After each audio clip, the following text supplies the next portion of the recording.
Hi guys, it's SDJRSNF88 speaking with another update on the Garden Railway. And as can be seen, there's been a lot more progress, and finally we now have a complete loop of track. So without further ado, let's have a look at the work in closer detail. One of the first changes is of course ballast.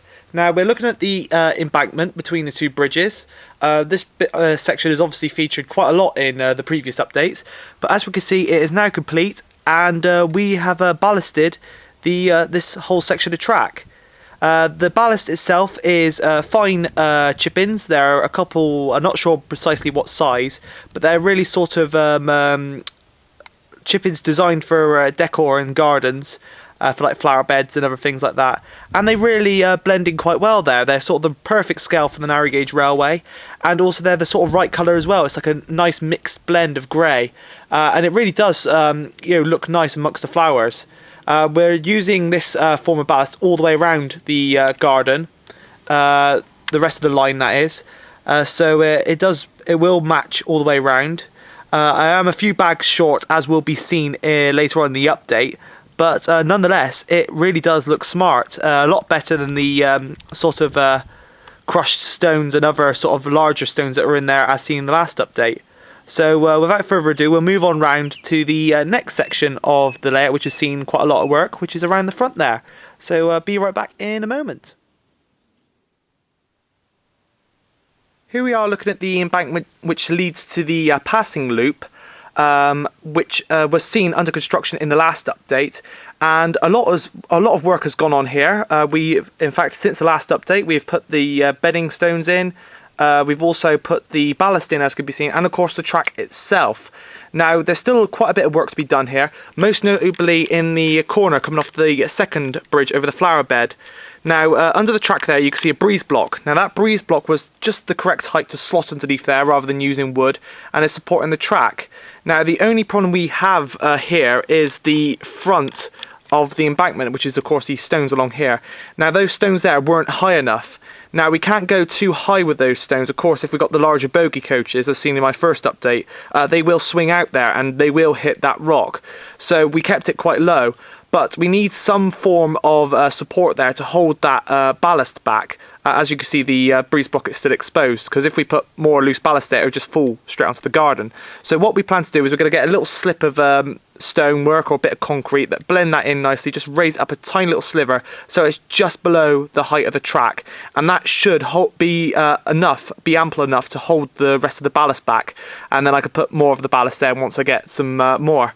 Now, if we come along the front here, as you can see, all the track has been bedded in, and it really does blend in very well with the rockery around the back there and the flowers. Now, there still needs to be a bit more ballast done here, bit more ballasting done here when I get the bags of it. Sorry, got my tongue tied there.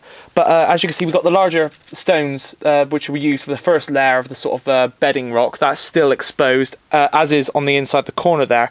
But we got ample amount of ballast there, which will hold the track in place. Of course, like on the first embankment, which I explained, the track has been screwed in. Under certain sleepers, there are pegs. Some are screwed in, some are not.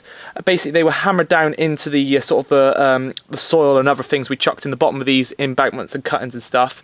And basically the track rests on top of it, and in certain places, like on that sleeper there, we've used a screw which is screwed into the post and is holding the track in place. Now, the track does move slightly. This allows it to expand and move around with the hot weather. It's very, very nice today, and the track is quite warm, and it has started to move about a bit. But with the ballast being all loose and all that, it really does sort of give it enough room to move around, so it shouldn't buckle and twist. And also, it looks natural. There's no big gaps appeared or anything like that, so it's really, really good. Here's the section of the layout which has seen the most progress since the last update, which is of course the passing loop area. Now, since the last update, as you saw in the update video, this was just a cutting filled with hardcore and a few wooden posts. But now we have the full passing loop installed. I've yet to test it, but I hope it does work. And as you can see, the track there runs on around to the suspension bridge. Now, after filming the last update, I did get all the track out, just to hope I can make a passing loop, obviously minus the the passing loop there, but a full loop around the whole track basically, so I could run a train around the whole track to check everything works. But lo and behold, I was one straight short. I think it was that one there. So I had to order up some more track, and finally it's arrived. So I now had enough to complete the passing loop itself and a full loop of the actual track. So that's all in place. As you can see, the ballasting has also gone down here. Now, one thing I forgot to mention in the last update was this little sort of cave here. Now, that naturally appeared, has naturally been created with the rocks there.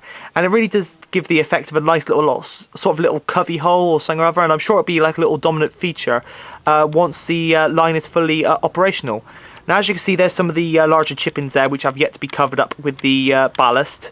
Obviously, if I put ballast there, it'll hold the ballast which is holding the track in place a bit more sturdy. So I've got to do that. Same along with the front of the around here as well, in front of these rocks there. Now, there's also been this plastic strip installed to hold back the soil and the plant there, which is fitting in very nicely, and I'm sure it'll blend in once we've got a few plants on top of that to sort of give the effect that nature sort of started taking hold and holding it in. Now, as mentioned in the last update, I mentioned about the concrete being used as a platform, and lo and behold, it has worked out really, really well.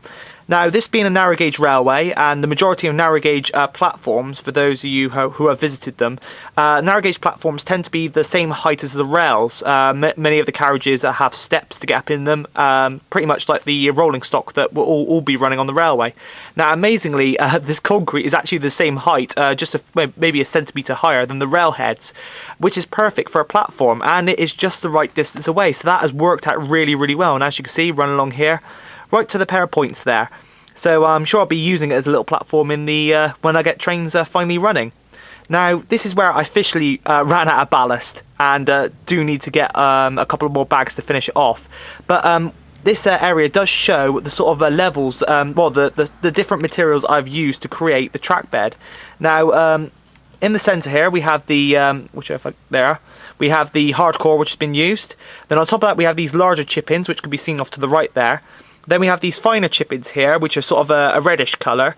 And then to the far left of the screen, we have the ballast chip-ins that I'm using, which I mentioned for like sort of designing garden paths and stuff. And those are the ones I need to get to sort of fill in the rest of the area. Now, as well, we have these wooden blocks that, as seen in previous updates, we have a post which is hammered in with a screw in it, which is holding the track in.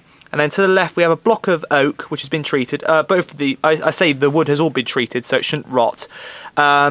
Which is slotted underneath the points to support the weight.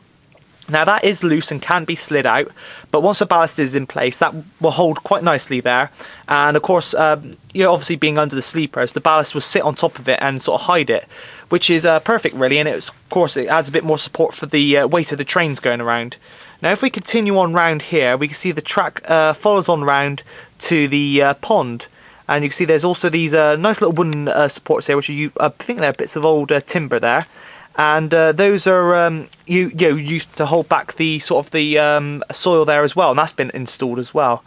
Now, as you can see, there is a pair of points there, so I'm going to move around there and show you a little development that has since happened since the last update. Well, since the first update, it was pretty much inevitable that there were going to be a few changes to the plan that was shown, and sort of getting bitten by the bug of this project. And sure enough, this is one of these little changes. I thought, well, I've got the passing loop and a nice little sort of run round, the actual loop of the track itself going around the garden, but I haven't really got anywhere to sort of like to do any shunting or store rolling stock. So there is a little area here, which could be seen where that pair of points is installed. And amazingly, just off to the edge here, you can't really see it, but I'll move around to a better position in a minute. But there's a gap in between that rock there and that rock there, which, surprise, surprise, is wide enough for an item of G-scale rolling stock. So I'll move around back to where we sort of first started in this video, and hopefully we'll be able to see that area a bit clearer. So here we are back on the other side of the pond. And if I zoom in here between the suspension bridge and the sort of the embankment there, you can just about see the end of that point as seen in the previous clip. And now you can see the gap in between the rocks. So the plan is to extend a section of track off of that pair of points in between those rocks, which curves round and goes along the front of the pond to just behind the statue there, which will act as sort of like a little dockside siding. Now this should provide a bit of fun really, just for doing a bit of shunting and storing some of the wagons, giving the effect of sort of like a little quayside or something, maybe even something a bit like Compton Quay. It will just be a single track, as there's not enough room for a double track there, and there will be a little fence that will be installed along the front, right on the rim of the pond, just in case one of the odd wagons or even a locomotive might become derailed there. Obviously we don't want them to end up in the pond, so a little sort of a scale fence will be added in there to stop that from happening. But nonetheless, I think it will look quite effective. Now again, thinking ahead of that as well, obviously there may be even more future changes to the design of the track. So one of the ideas I'm toying around with is maybe even extending the track so it curves around from the end of the siding, so it curves around behind the statue and sort of heads off through that little rocked area there, that sort of low rocky area. And hopefully, if the calculations are correct in my mind, it may even be able to join back onto the passing loop on the other side, so in fact create a second loop, which can be used as storage and also just as a secondary runaround. So that's a plan for the future, though. Obviously that'll be need a bit more work done to the garden there, and obviously I'll need a lot more track, but I have got the track to complete that little siding, and I'm sure that will feature in the next update. But anyway, I think that's all for this update. It's come on quite nicely. So I guess all that's left for me to do is really to test the actual track itself, as well as complete that siding and complete the ballasting.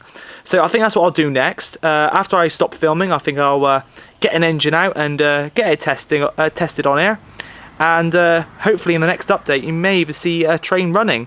So that's all for now. And this has been SDJR, Son of 88 speaking, and thanks for watching.